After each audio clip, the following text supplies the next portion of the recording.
સુપ્રભાત, જય જગન્નાથમાં હું ધ્વનિ આપનું સ્વાગત કરું છું. દર્શક મિત્રો, રૂડો આજે આ અવસર આપણા આંગણે આવ્યું છે કારણ કે ભગવાન જગન્નાથજી નાથ, જગતનો જે નાથ છે તે આપણા દ્વારે આવ્યા છે. અને વર્ષમાં એક જ દિવસ માત્ર આવતો હોય છે કે જ્યારે નાથ સામે ચાલી અને ભક્તોને અહીંયા દર્શન આપવા માટે આવતા હોય છે.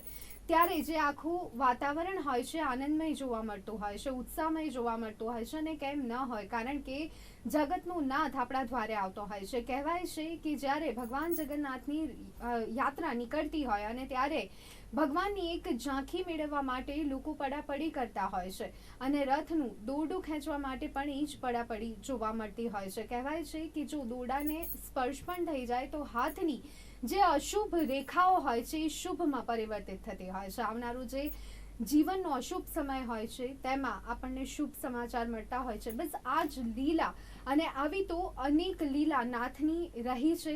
ભગવાન શ્રી કૃષ્ણના અનેક સ્વરૂપ છે, તેમનો અનેરો મહિમા છે. ત્યારે શ્રી કૃષ્ણ અને તેમની લીલાઓની આજે આપણે વાત કરવા જઈ રહ્યા છે આજના રથયાત્રાના પવિત્ર દિવસે. અને અત્યારે હાલ ચર્ચા માટે મારી સાથે જોડાયા છે અનંત કૃષ્ણ શાસ્ત્રીજી. શાસ્ત્રીજી, આપનું સ્વાગત છે. ધન્યવાદ. શાસ્ત્રીજી, આજે રથયાત્રાનો દિવસે ભગવાન શ્રી કૃષ્ણના આમ તો અનેક રૂપ છે. કહેવાય છે કે કણ કણમાં કૃષ્ણ છે અને કૃષ્ણના અનેક સ્વરૂપો છે. પરંતુ આજના દિવસે વાત કરીએ ભગવાન શ્રી કૃષ્ણના જગન્નાથ સ્વરૂપની, તો એના માટે આપ શું કહેશો? શાસ્ત્રમાં શું ઉલ્લેખ જોવા મળી રહ્યો છે? જી બિલકુલ. ભગવાન જગન્નાથનું જે સ્વરૂપ છે ને એ અડધું છે. જ્યારે એનું નિર્માણ થયું શરૂઆતમાં ત્યારે હૃદયારવિંદ તો અંદર હતું, પરંતુ અંગો બધા અડધા હતા. એનું એક કારણ છે. એકવાર ઘણા લૌકિક કથામાં એવી ચર્ચા કરી છે કે હું શું કામ. એક વખતે રાધાજી કૃષ્ણનો ચિત્ર દોરતા હતા. ગોપીજનો આવ્યા અને જોયું અને કીધું, અરે રાધાજી, બધું જ દોર્યું પણ પગ કેમ ના દોર્યા કૃષ્ણના? તો રાધાજીએ સુંદર મજાનો ઉત્તર આપ્યો કે હું કૃષ્ણના પગ દોરું અને ભાગી જાય તો? એટલા માટે એવા ભાવથી જગન્નાથજીનું જે સ્વરૂપ છે ને એ અડધું જ છે. અને ભગવાનની લીલાઓ જોવા જઈએ તો જન્મ્યા ત્યારથી બધે બીજે જતા જ રહ્યા છે. જેલમાં જન્મ થયો ત્યાર પછી ગોકુળમાં ગયા, ત્યાંથી આગળ વૃંદાવનમાં ગયા, ત્યાંથી પછી સાંદીપની ઋષિ પાસે ગયા, ત્યાંથી પછી દ્વારિકા નગરીમાં, ત્યાંથી પછી પાંડવ પાસે હસ્તિનાપુરમાં, બધું જ છોડતા ગયા. ભક્તોને ભગવાન પકડી રાખવા હોય તો ક્યાંક થોડી અપૂર્ણતા રાખવી પડે ને. એટલા માટે ભગવાનનું એવું દિવ્ય સ્વરૂપ છે જે અધૂરું છે, જે એવા ભાવથી રાખવામાં આવેલું છે. ત્રીજું એક કારણ એ પણ છે કે એક વખતે દેવકીજી યશોદા મૈયા દ્વારિકા નગરીમાં હતા ત્યારે સૌ કોઈ ગોપીજનોએ આજ્ઞા નહીં પરંતુ ઈચ્છા વ્યક્ત કરી કે અમને રાધાજી વિશે કંઈક આપ સંભળાવો, કે કૃષ્ણની ને રાધાની ચર્ચા આપ કરો. તો એ વખતે યશોદા મૈયાએ કીધું કે હું ત્યારે જ કરીશ જ્યારે દ્વાર બંધ હશે ને કૃષ્ણ નહીં હોય તો જ. ઠીક છે, દ્વારપાળને રાખવામાં આવ્યો. રાધાજીની જેવી વાતચીત શરૂ કરી, કૃષ્ણ ભગવાનને કંઈક લાગી આવ્યું કે કોઈક મારી વાતચીત કરી રહ્યું છે. કૃષ્ણ ભગવાન દોડતા સોતા ગયા અને કક્ષમાં ગયા, પણ દ્વારપાળે રોક્યા કે ના, તમને અનુમતિ નથી અંદર જવાની, તો વાતચીત નહીં થાય આગળ. ભગવાને કીધું કોઈ વાંધો નહીં, હું બહાર ઉભો રહીને સાંભળીશ. ભગવાનને બહુ જ રડવું આવ્યું અને એટલામાં જ દાઉભાઈ અને સુભદ્રાજી સાંત્વના આપવા પહોંચી ગયા.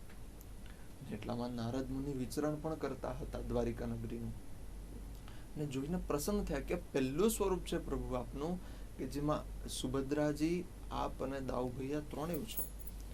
અમને સૌને દર્શન થયા, પણ ભક્તોને નરનારાયણના દર્શન થયા, રાધા કૃષ્ણના થયા, યોગેશ્વર કૃષ્ણના થયા, બાલકૃષ્ણના થયા, પરંતુ આવા ત્રિવિધ સ્વરૂપ ક્યારે થશે?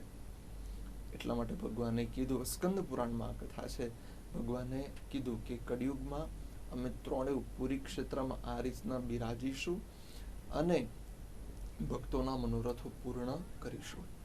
એટલા માટે ભગવાન આ રીતના ત્યાં પુરી ક્ષેત્રમાં બિરાજે છે. અને આપણને સૌને કથા તો ખ્યાલ જ છે કે ભગવાને જ્યારે આસુર વ્યામોહ લીલા કરી તો એમનું હૃદયારવિંદ ત્યાં નદીમાં જ રહી ગયું, પ્રભાસ ક્ષેત્ર આગળ. અને ચાલતું સીધું આવ્યું પુરી ક્ષેત્રમાં. અને પછી જે સ્વરૂપનું નિર્માણ કરવામાં આવ્યું એની પણ કથા ટૂંકમાં ચર્ચા કરીએ. તો સ્વરૂપના નિર્માણ વખતે હૃદય જે છે એ મૂર્તિમાં બિરાજિત કરવામાં આવ્યું. એટલે મૂળ કૃષ્ણ ભગવાનનું હૃદય જે છે એ પુરીમાં રહેલા કૃષ્ણની અંદર વસે છે. એટલા માટે સ્થાનનું મહત્વ છે. બીજી એક વસ્તુ કે ભગવાન શયન કરવા રામેશ્વર જાય છે, ત્યાર પછી તપ કરવા બદ્રીનાથ નરનારાયણ તરીકે રહે છે, ભોગવિલાસ કરવા દ્વારિકા નગરીમાં આવે છે, અને જમવા જગન્નાથપુરીમાં જાય છે. બિલકુલ. શાસ્ત્રીજી, અહીંયા બીજી એક જો વાત કરીએ, કહેવાય છે કે ભગવાન એ ભાવના ભૂખ્યા રહેતા હોય છે, અને ભગવાન શ્રી કૃષ્ણ અન્ય ભગવાન કરતાં કંઈક અલગ ભગવાન છે. તેમની લીલાઓની વાત કરીએ, તેમની જે અનેક કહાનીઓ છે, બાળપણની તેમની મસ્તીની કહાનીઓ હોય કે પછી અન્ય કોઈ બાબતો હોય, એક અલગ જ ભગવાનનું રૂપ જોવા મળે છે. પરંતુ વાત જ્યારે ભગવાનની હોય ત્યારે ભગવાનના સ્વરૂપ વિશે જો અહીંયા જોઈએ તો એક જ ભગવાનનું સ્વરૂપ હોય, પરંતુ ત્યાં સામે ઉભેલા 10 વ્યક્તિને અલગ અલગ દેખાતું હોય છે. જેવો ભાવ કરે છે એવા ભગવાન દેખાય છે. આને લઈ અને શાસ્ત્રમાં શું ઉલ્લેખ કરવામાં આવ્યો છે? આપણા શાસ્ત્રોમાં તો એમ કીધેલું છે કે જેવો ભાવ માણસની અંદર છે બીજાની અંદર એવો જ ભાવ દેખાય છે. ખરાબ ભાવ જો આપણે રાખીએ, આપણે ખરાબ વૃત્તિ રાખીએ, તો એનું કર્મ પણ આપણને જ ભોગવવું પડે છે. ખરાબ સારો ભાવ રાખીએ તો સારું કર્મ આપણને ફળીભૂત થાય છે. એટલા માટે જેવો ભાવ એવી રીતના જ બીજું દેખાય. તો ભગવાનની વાત આવે છે તો ગોપીજનો, એટલે જ્યારે ભગવાન કૃષ્ણ મથુરામાં આવે છે કંસ મામા સાથે યુદ્ધ કરવા, એ વખતે ગોપીજનો કૃષ્ણને જુએ છે તો કૃષ્ણની અંદર કામદેવના દર્શન થાય છે. સાધુ પુરુષો જુએ છે તો પરમ તત્વ, પરમ ચૈતન્યના દર્શન થાય છે. જ્યારે સખાઓ જુએ છે ત્યારે પોતાના સખાના દર્શન થાય છે, પોતાના મિત્રના દર્શન થાય છે. જ્યારે યશોદા મૈયાની જેમ બીજા બધી માતાઓ જુએ છે તો પુત્રના દર્શન થાય છે. નંદ બાવા જેવા જોવે છે તો પણ પોતાના પુત્રના દર્શન થાય છે. જે અસુરો હોય છે એમને પોતાના કાલના દર્શન થાય છે કે અમારો કાલ છે, અમને હવે ગળી જવાનો છે, અમને ગ્રસ્ત કરી જવાનો છે. એ જ રીતના જેની અંદર જેવો ભાવ હોય છે એ જ રીતના ભગવાન આવે છે. એટલા માટે જ ચાણૂર મુષ્ટિક તામસ હોય છે એટલે એમની સાથે ભગવાન મલ્લ યુદ્ધ કરે છે. કંસમામાં રાજસ હોય છે એટલે એમને મનથી મારી નાખે છે. વસુદેવજી સાત્વિક હોય છે એટલે એમને ત્યાં જન્મ લે છે. દેવકીજી ગુણાતીત છે એટલા માટે એમને મોક્ષ પ્રદાન કરે છે. શાસ્ત્રીજી, કહેવાય છે કે વર્તમાન સમયમાં અને કોઈ પણ સ્થિતિમાં આપણે ભગવાન શ્રી કૃષ્ણના જીવનને જોઈએ અથવા તો જો કોઈ તકલીફ છે તો ગીતાના કોઈ એક પાના પર આંગળી મૂકીએ તો ત્યાંથી આપણને સોલ્યુશન મળતું હોય છે. શ્રી કૃષ્ણમાં અનેક એવા ગુણો રહેલા છે. ત્યારે વર્તમાન સમયને, વર્તમાન પેઢીને આપણે જોઈએ અને શ્રી કૃષ્ણના ગુણોમાંથી શીખવા જેવી બાબતો અહીંયા જો જોઈએ તો એ બાબતને આપ કેવી રીતના અહીંયા સાંકળશો? જી બિલકુલ, એવી તો અનેક બાબતો છે કૃષ્ણ પાસેથી શીખવા જેવી. પ્રથમ વસ્તુ કે કૃષ્ણ શું કામ આટલા બધા શાઇન આઉટ થાય છે? કારણ કે કૃષ્ણ ઇઝ, આપણે કોન્સ્ટિટ્યુશનમાં છે ને કે for the people, by the people and of the people. Jagannathji પ્રભુ એવા જ છે, for the people, by the people and of the people. એમ કૃષ્ણ છે ને હંમેશા બીજાને માટે જીવ્યા છે, કદી સ્વાર્થ માટે નથી જીવ્યા. તમે જો એમના ચરિત્રમાં, એટલે જ એમને આટલો બધો પ્રેમ મળ્યો છે. તો પહેલી વસ્તુ કે આપણે બીજાને માટે જીવવું જોઈએ, એમાં ખરી મજા રહેલી છે, હેપીનેસ એમાં છે. ત્યાર પછી ભગવાન કૃષ્ણ, એમની આગળ લક્ષ્મીજી આવે છે. લક્ષ્મીજી કૃષ્ણના પગ દબાવે છે અને અન્ય દેવતાઓ તો લક્ષ્મીજીની પાછળ દોડે છે કે તમે દેવી અમારી પાસે આવો. એટલે કે દેવી કૃષ્ણ પાની પાછળ દોડે છે. આનું શું રહસ્ય? એનું કારણ એ છે કે કૃષ્ણ બેલેન્સ્ડ છે. Spiritually and materialistically he is balanced. એટલા માટે લક્ષ્મીજીને કૃષ્ણ બહુ પ્રિય છે અને એમની પાછળ દોડે છે. અને તો એટલા માટે યુવાનોએ અત્યારે શીખવા જેવી બાબત કે લાઈફમાં બેલેન્સ હોવું જોઈએ. પ્રત્યેક વસ્તુ, પ્રત્યેક ક્ષણ બેલેન્સ, સંયમ રાખવો, લિમિટમાં રાખવું, તો જીવન જીવવાની મજા આવશે. પછી સૌથી મોટી વસ્તુ ગીતાજી દ્વારા શીખવા મળે છે કે સ્વકર્મણાત્મભ્યર્ચ્ય સિદ્ધિમ વિંદતિ માનવ. No one can do everything but everyone can do something. તો તમારી અંદર ભગવાને જે ખૂબી આપેલી છે એના દ્વારા તમે સફળ થાઓ, સફળતાને પ્રાપ્ત કરો, આત્મકલ્યાણ કરો અને બીજાનું પણ કલ્યાણ કરો. એ બીજાનું કલ્યાણ જ્યાં સુધી નહીં કરો ત્યાં સુધી કૃષ્ણ પ્રસન્ન થશે નહીં. તો એ વસ્તુ જરૂરી છે, એટલા માટે કૃષ્ણ એનાથી પ્રસન્ન થાય છે અને એ વસ્તુ આપણે શીખવા જેવી છે યુવાનો. જી બિલકુલ. શાસ્ત્રીજી, આની સાથે બીજી એક બાબત પણ આજે આપણે અહીંયા ચર્ચા કરી લઈએ. ભગવાન શ્રી કૃષ્ણની પ્રેમ લીલાઓ વિશે પણ અનેક વાતો થતી હોય છે, પરંતુ આજના યુવાનો કંઈક અલગ અર્થ તેમાંથી નીકાળતા હોય છે અને કદાચ આજે જે પ્રેમની વ્યાખ્યા છે ઘણી સંકુચિત કરી દેવામાં આવી છે. તો આ બાબતે પણ કૃષ્ણ અહીંયા શું મેસેજ આપે છે, એમનું જીવન આપણને શું મેસેજ આપે છે? જી બિલકુલ. એક ખૂબ સુંદર મજાનો પ્રસંગ છે બુદ્ધ ભગવાનનો. બુદ્ધ ભગવાનના એક શિષ્ય પૂછે છે કે પ્રેમ અને આસક્તિ વચ્ચે અંતર શું છે? તો આસક્તિ એટલે શું કે એક ફૂલ છે, તમને ગમે છે અને તમે ખેંચીને પોતાના ખિસ્સાની અંદર રાખો, એ આસક્તિ છે. પ્રેમ હોય તો તમે શું કરો? તમે એને પાણી ચડાવો, એનું ધ્યાન રાખો, એને આગળ લાવો કે એને મોટું કરો, એક ફૂલને. તો રાધાજી અને કૃષ્ણ એ બંનેનો પ્રેમ જગ પ્રસિદ્ધ છે અને રૂકમિણીજીએ વરદાન આપેલું છે કે મારું નામ નહીં પરંતુ રાધા કૃષ્ણ આખું જગત એમ વંદન કરશે. એનું હવે રહસ્ય શું છે? તો કે કૃષ્ણ ભગવાન અને રાધાજી વચ્ચે પ્રત્યક્ષ પ્રેમ હતો. કેવો પ્રેમ? આસક્તિ નથી. પ્રેમ હતો એટલા માટે દૂર રહેવા છતાં પણ પ્રસન્ન રહ્યા છે. આસક્તિ હોત તો અપ્રસન્ન હોત. તો આ વસ્તુ શીખવાની છે કે ખરો પ્રેમ આસક્તિ નથી, ખરો પ્રેમ સ્વતંત્રતા છે. બિલકુલ. શાસ્ત્રીજી, જે રીતે રથયાત્રા આપણા ત્યાં દર વર્ષે જે નીકળે છે અને ભગવાન સામે ચાલી અને ભક્તોને દર્શન આપવા માટે જતા હોય છે, આમ જોઈએ તો દરેક જગ્યાએ કૃષ્ણ છે અને ક્યાંક ને ક્યાંક આપણે જોઈ રહ્યા છે કે રથયાત્રામાં પણ જે રીતનું આયોજન જોવા મળતું હોય છે, અહીંયા જે કહી શકાય કે આખી રથયાત્રા દરમિયાન આપણે જોતા હોઈએ છીએ નાના બાળકથી લઈ અને વૃદ્ધ સુધી તમામ લોકો જોડાયેલા રહે અથવા તો વધુ પ્રમાણમાં આકર્ષિત થાય તે પ્રકારની બધી જ વ્યવસ્થાઓ હોય છે. આને આપ કેવી રીતના જોઈ રહ્યા છો? આ પ્રયોજન એક ખૂબ સુંદર મજાનું પ્રયોજન છે અને આપણા જે શહેરમાં જે પણ વ્યવસ્થા કરવામાં આવેલી છે તે ખૂબ સુંદર મજાની વ્યવસ્થા છે. સરકારશ્રીએ પણ, સરકારમાં રહેનારા જેટલા પણ કાર્યકર્તાઓ છે, સર્વ કોઈએ ખૂબ સુંદર મજાનું આયોજન કર્યું છે. અને કાલિદાસજી, કવિકુલ ગુરુ કાલિદાસજી, એમની ખૂબ સુંદર મજાની યુક્તિ છે કે ઉત્સવ પ્રિયા ખલુ માનવાહ. માનવો જે છે તે ઉત્સવ પ્રિય છે, તો એમને પણ ગમતું સુંદર મજાનું આયોજન કરવામાં આવેલું છે. તો આ એક બહુ જ સરસ વસ્તુ છે અને આયોજન પણ આ વખતે કોરોના કાળ પતી ગયો છતાં પણ ખૂબ સારી રીતના કરવામાં આવેલું છે, જે બહુ સરસ રીતના જોવા મળી રહ્યું છે. જી. સાથે જ શાસ્ત્રીજી, ભગવાન શ્રી કૃષ્ણના જીવનમાંથી આપણે ઘણું બધું શીખીએ છીએ, એવી જ રીતે આ રથયાત્રા પણ આપણને ઘણું બધું શીખવી જાય છે. છેલ્લા થોડા દિવસમાં આપણે જોઈ રહ્યા છીએ કે દેશમાં જે પ્રકારની ગતિવિધિઓ ચાલી રહી છે અથવા તો ઘટનાઓ બની રહી છે, ધર્મના નામે જે પ્રવૃત્તિઓ થઈ રહી છે, પરંતુ એ બધામાં રથયાત્રા ધાર્મિક એકતાનું એક પ્રતીક છે. તમામ ધર્મના લોકો જોવા મળે છે, કોઈ જ જ્ઞાતિવાદ જોવા નથી મળતો, ઊંચ નીચના ભેદભાવ અહીંયા નથી, બાજુમાં ઉભેલી વ્યક્તિ કોણ છે એનો પણ લોકોને અંદાજ નથી અને ભગવાનમાં લીન થવાનો પ્રયત્ન કરતા હોય છે. ત્યારે આ બાબતે અહીંયા કેટલું શીખવી જાય છે? ભગવાનની વાત કરીએ તો ભગવાને તામસ લીલા કરવા માટે શિવજીનું રૂપ ધારણ કર્યું કૃષ્ણએ. તમે શિવજીનું પરિવાર જોવો ને તો કેટલું સુંદર મજાનું છે.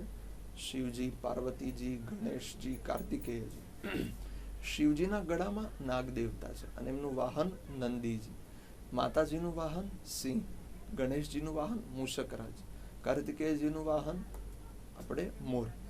આ બધા પરસ્પર એકબીજાના વેરી છે, પરંતુ જ્યારે ભગવાનની વાત આવે ત્યારે અહંભાવ બાજુમાં, બધા સમાન છે.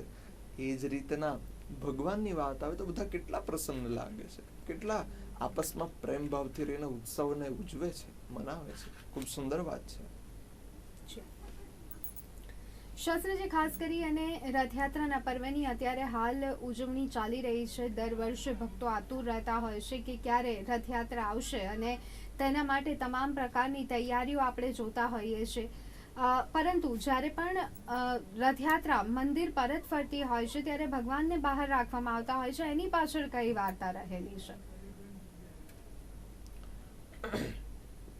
એનું કારણ એ છે કે ભગવાન પણ મનુષ્ય માત્ર જેવી લીલા કરે છે, એમને પણ મનુષ્ય જેવો પ્રેમ જોઈએ એની જે અપેક્ષા રાખતા હોય છે. તો આમાં બીજો એક જે ભાવ જોવા મળે છે એ છે રથયાત્રાની સાથેનો જ આ પ્રસંગનો, કે બાલકૃષ્ણ લીલા કરતા હતા ત્યારે માખણ મિશ્રી ચોરે છે, મટકી ફોડે છે, માખણ ખાઈ જાય છે. એ બધાનું કારણ શું હતું, શું રહસ્ય હતું? પૂર્વજન્મમાં જે વ્રજ ભક્તોએ તપ કર્યું હતું તે તપની સાથે જે સામગ્રી સિદ્ધ કરી હતી તે સામગ્રી આરોગવા ભગવાન આવ્યા છે, તપ સિદ્ધ થયું છે અને બધા એના મનોરથ પૂર્ણ કર્યા છે. એ ભાવ છે. અને ભગવાનના જે મામા મૂળ હતા કંસ મામા, તો કંસ મામા જે છે તે પણ ખરાબ નીકળ્યા. મહાભારતમાં શકુની મામા એ પણ ખરાબ નીકળ્યા. બંનેએ નુકસાન જ કર્યું. તો મામેરું જ્યારે અહીંયા થાય તો એ પણ એક ખૂબ સુંદર મજાનો પ્રસંગ. ભગવાન તો સંતોષ થાય કે ચલો છેલ્લે મારું ગમતું કાર્ય, મારું મને પ્રેમ મળ્યો, મારું મામેરું તો થયું, ભગવાનને પણ આનંદ મળે. અને અહમ ભક્ત પરાધીન, ભગવાન પોતે કે હું ભક્તને આધીન જ છું. તો ભગવાન ભક્તને આધીન છે. તો આ રથયાત્રા એક એવો પ્રસંગ છે કે જેમાં ભક્તો ભગવાનના દર્શન કરવા નહીં. જન્માષ્ટમી આપણે ભગવાનના દર્શન કરવા જઈએ, પારણા કરીએ, માર્ગશીર્ષ માસ હોય ત્યારે એમના દર્શન કરવા જઈએ, પિતૃપક્ષ હોય તો મોક્ષસ્તુ હરિશરણમેવ, હરિ નારાયણ પાસે જઈએ, કોઈ પણ અન્ય પ્રસંગ હોય, હિંડોળા હોય તો પણ એમની પાસે જઈએ. પણ આ રથયાત્રા એક જ એવો પ્રસંગ છે કે જેમાં ભગવાન ભક્તોના દર્શન કરવા આવે છે, ભક્તોના મનોરથો પૂર્ણ કરવા આવે છે. તો એમનો મનોરથ અહીંયા પૂર્ણ થાય છે અને એમની મનુષ્ય માત્રની જે લીલા હોય છે એ સુંદર મજાની જેમ સિદ્ધ થાય છે. એટલા માટે એમને પછી મંદિરની અંદર લઈ જવામાં આવે છે. અને ભગવાન કેવા છે? પૂર્ણ પુરુષોત્તમ છે. Is a complete manifestation. આપણે નાથદ્વારામાં જઈએ તો ગોવર્ધનનાથજીનું સ્વરૂપ બાલકૃષ્ણનું, બદ્રીનાથમાં જઈએ તો તપશ્ચર્યાનું સ્વરૂપ, દ્વારિકામાં જઈએ તો દ્વારિકાધીશનું સ્વરૂપ, જતીપુરામાં જઈએ તો પ્રાગટ્યનું સ્વરૂપ, બધે અલગ અલગ છે. જગન્નાથપુરીમાં જઈએ તો ત્યાં પણ જગતના નાથનું સ્વરૂપ. કૃષ્ણ છે ને વેરાયટી વાળા છે, ફોર્મલેસ છે છતાં પણ ફોર્મમાં છે. કોઈ અને અનપ્રિડિક્ટેબલ છે. મોસ્ટ ઇમ્પોર્ટન્ટલી એને મને પ્રિડિક્ટ ના કરી શકાય. એમની લીલા અપરંપાર છે, એટલા માટે પૂર્ણ પુરુષોત્તમ છે. સો લીલા એવી છે, પૂર્ણ પુરુષોત્તમ છે. એટલા માટે ભગવાન જે છે સુંદર મજાની લીલાની આશા રાખતા હોય, એટલા માટે આવા મનોરથ કરવામાં આવે છે. શાસ્ત્રીજી, ભગવાન શ્રી કૃષ્ણ એ પૂર્ણ પુરુષોત્તમ છે, ત્યારે માનવ જીવનમાં અગર મોક્ષની પ્રાપ્તિ કરવી હોય અથવા તો નજીક જવું હોય તો કેવી રીતે આગળ વધી શકાય છે શ્રી કૃષ્ણની ભક્તિની સાથે? આપણે જેમ ચર્ચા કરીએ એમ કે મોક્ષનો અર્થ થાય મોહનો ક્ષય. મોક્ષ એટલે એવું નહીં કે બધું છોડીને ભગવાનની ભક્તિમાં જ લાગી જવું. ના, એ નથી. મોક્ષનો અર્થ મોહનો ક્ષય એટલે કે અજ્ઞાનનો નાશ. એ જ જીવતે જીવતા મોક્ષ. મોક્ષ એટલે આપણે ચલો ભગવાન પછી તો શું મજા આવે? આપણે ચર્ચા જ ના કરી શકીએ. આ જ ખરો મોક્ષ છે કે એમના ગુણગાન કરીએ છીએ. વાણી ગુણાનો કથન શ્રવણો કથાયા. તો મોક્ષ માર્ગ પર ચાલવું હોય તો સૌથી અગત્યની વસ્તુ જે ધ્યાન રાખવાની છે એ છે બેલેન્સ. બેલેન્સ લાઈફમાં રાખો તો આપમેળે ભગવાનના ચરણે પહોંચી જવાય છે અને ભગવાનની પ્રાપ્તિ શીઘ્રથી શીઘ્ર થઈ જાય છે. અને ભગવાન પ્રત્યે પ્રેમ જરૂરી છે. શુદ્ધ સાત્વિક પ્રેમ. દેખાડો નહીં, પરંતુ પ્રેમ રાખો તો ભગવાનને બહુ જ ગમે છે. શાસ્ત્રીજી, આજે રથયાત્રાનો પાવન દિવસ છે અને ત્યારે આપણે અહીંયા ભગવાન શ્રી કૃષ્ણ વિશેની ચર્ચાઓ અત્યારે હાલ આપણે ખાસ કરી રહ્યા છીએ. ત્યારે ભગવાન શ્રી કૃષ્ણ અન્ય ભગવાનો કરતા કઈ રીતે અલગ તરી આવે છે, એમની વિશેષતાઓની અહીંયા આપણે વિસ્તૃત રીતે ચર્ચા કરીએ તો આપનું શું કહેવું છે? એનું મુખ્ય કારણ શું છે કે ભગવાનની અંદર એક પ્રકારની માણસાઈ રહેલી છે. માનવતા ભગવાન કૃષ્ણની અંદર રહેલી છે. બીજું સૌથી મોટી બાબત કે ભગવાન શ્રી કૃષ્ણ પ્રેમના તત્વ છે. એટલા માટે બાકી બધા ભગવાન છે જ, ભગવાન પ્રેમના ભૂખ્યા છે. પ્રેમ તત્વ એ પોતે ધારણ કરે છે અને માનવતા, સાધારણ માનવતા, જીવને જે પ્રકારની ભાવનાની આવશ્યકતા હોય એ પોતે ધરાવે છે, એ બીજાને અર્પણ કરે છે. એટલે બધાને બહુ પ્રિય છે. અને આજના ટાઈમમાં બધાને બંગલો, ગાડી, પૈસો એ બધાની પછી જરૂરિયાત હોય છે. પહેલા મોટી વસ્તુની જરૂરિયાત એ હોય છે કે મને સ્વીકારે, મને લાઈફમાં દરેક સ્થાને સ્પેસ આપે. કૃષ્ણ ભગવાન આગળ અર્જુનજી હોય તો ભગવાન એમ જ રહે છે કે જાણે અર્જુનજીને એમ જ લાગે કે જાણે કૃષ્ણ મહારાજ છે. ભગવાન એટલા સમર્પિત થઈ ગયા. રાધાજી પ્રત્યે એટલા સમર્પિત થયા. યશોદાજીને સ્પેસ આપી છે, દેવકીજીને સ્પેસ આપી છે, રૂક્ષ્મણીજીને સ્પેસ આપી છે. એટલા માટે ભગવાન શાઇન આઉટ થયા છે. આપણે કોઈનો સ્વીકાર કરતા નથી કે સ્પેસ ઘણાને આપતા નથી, એટલા માટે આપણે આગળ વધી શકતા નથી. પણ ભગવાને આ કર્યું છે એટલા માટે સૌથી પ્રિય છે બધા કરતા, બીજાને માટે છે. બિલકુલ. તો ભગવાન શ્રી કૃષ્ણમાંથી ઘણું બધું આપણે શીખી શકીએ છીએ. રથયાત્રાનો આ પાવન અવસર જ્યારે છે ત્યારે ભગવાન શ્રી કૃષ્ણને આપણે યાદ કરીએ છીએ, જપીએ છીએ અને ખાસ તેમના આશીર્વાદ પણ મેળવવાનો પ્રયત્ન કરતા હોઈએ છીએ. પરંતુ જો જીવનની તકલીફો છે, જીવનની સમસ્યાઓ છે, ત્યારે જો શ્રી કૃષ્ણના જીવનમાંથી આપણે શીખવાનો પ્રયત્ન કરીએ તો આપણી તમામ તકલીફો દૂર થઈ શકે છે. શ્રી કૃષ્ણનો મહિમા અને સાથે લીલાઓ વિશે અત્યારે હાલ ચર્ચા કરી. આ ચર્ચામાં મારી સાથે જોડાયા હતા અનંત કૃષ્ણ શાસ્ત્રીજી. શાસ્ત્રીજી, આપ અમારી સાથે જોડાયા તે બદલ આપનો ખૂબ ખૂબ આભાર. ધન્યવાદ. તો દર્શક મિત્રો, અમારી વિશેષ રજૂઆતમાં અત્યારે બસ આટલું. રજા આપશો. નમસ્કાર.